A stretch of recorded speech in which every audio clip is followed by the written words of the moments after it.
In Honduras, the top 20% own more than half the country's wealth. Many of the rest live like Neftali and Eugenia, just about surviving in a shack. Inequality is an age-old problem.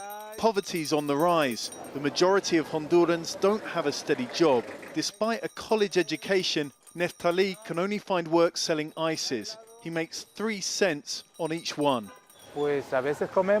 Sometimes we eat, sometimes we don't. That's literally how it is. The situation with employment is really difficult. There are no opportunities.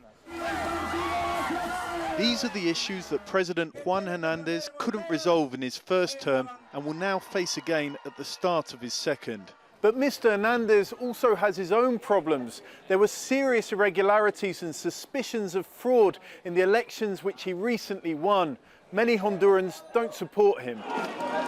2 months of protests have left more than 30 people dead.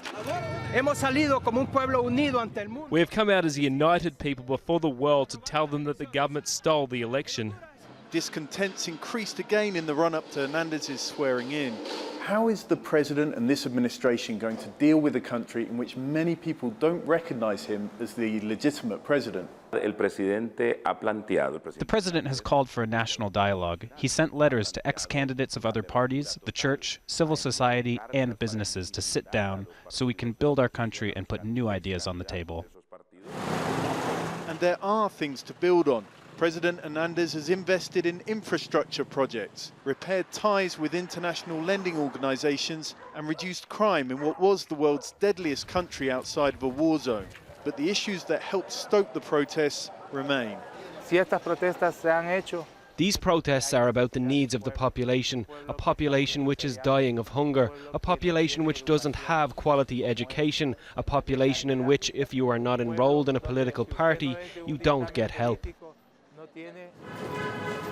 President Hernandez now has 4 more years to tackle those problems and unite a divided country behind him.